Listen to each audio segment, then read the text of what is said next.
Ellen Burstyn's filmography comprises of serious roles that show the complexities of being a woman. Her mature and complex performances make her a very remarkable and timeless actress. Some of her films to this day are classics that everybody must see. Burstyn's versatile yet human portrayals on screen truly resonated with women in the early 70s due to the feminist messages that helped push the feminist movement. And to this day, Ellen is a very respected and quite underestimated actress. Raised in Detroit in a very abusive family, Ellen, then Edna Ray Gillooly, left home at the age of 18 without finishing high school. She made ends meet by working as a dancer and model in Dallas and Montreal.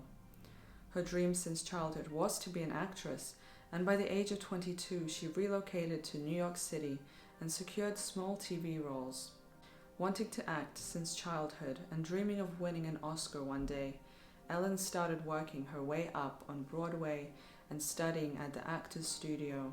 Ellen spent the 60s working tirelessly on various TV shows. She appears in many TV shows to this day. Film roles were done sparingly for Ellen.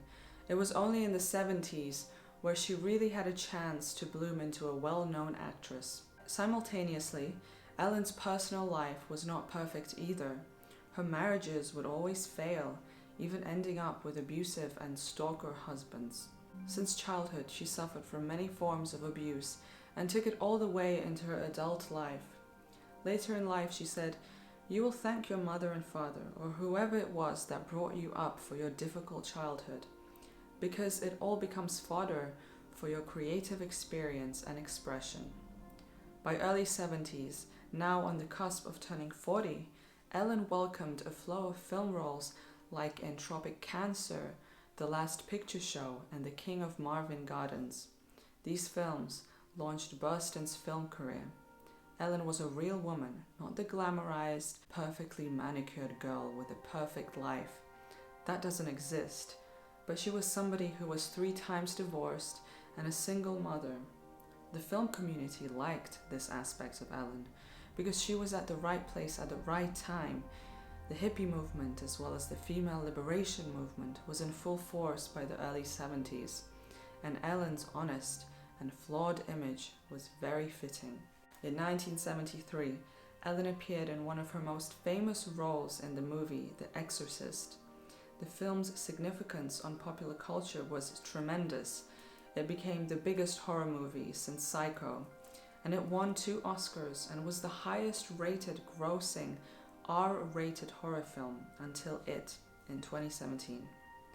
The little-known Burstyn, who was now all over the world on the big screen, was given another huge opportunity. Ellen put on her producer's hat when looking to collaborate with talented artists to get the film Alice Doesn't Live Here Anymore on the screen. She said, "It was early in the women's movement, and we were all just waking up and having a look at the pattern of our lives and wanting it to be different. I wanted to make a different kind of film, a film from a woman's point of view, but a woman that I recognized, that I knew. And not just myself, but my friends, what we were all going through at that time. So my agent found Alice Doesn't Live Here Anymore, and when I read it, I liked it a lot. I sent it to Warner Brothers and they agreed to do it. Then they asked who I wanted to direct it, and I said that I didn't know, but I wanted somebody new and young and exciting. And that led to Ellen choosing Martin Scorsese to direct the film. He was unknown at that time after directing Mean Streets, and upon Francis Ford Coppola's recommendation, Ellen and Martin started their collaboration, which was Martin's first Hollywood studio production. Ellen stated that this production was the best experience she ever had. The two agreed that this story was about emotions and feelings and relationships and people in chaos, and they succeeded in portraying that, with Burstyn as the lead.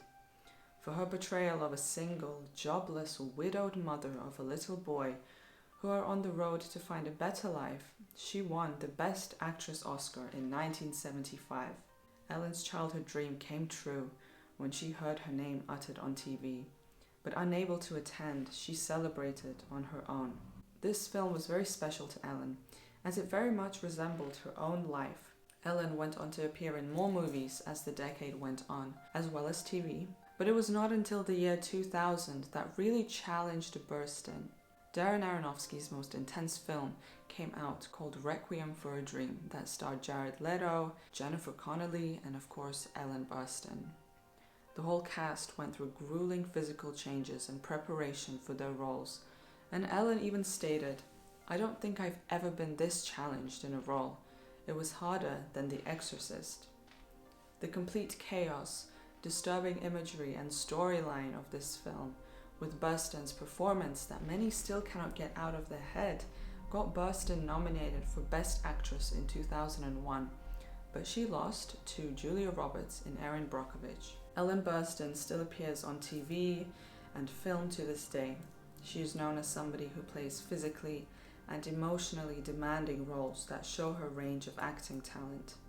She holds a lot of power on and off the screen, which makes her very respected. The idea that a woman could be a person in her own right. Of course, there were always exceptions, but for the average woman just going through life, getting along and raising her children, this idea that we were primary in our own lives to ourselves was astonishing. And I felt that it was the right story to explore a woman's point of view.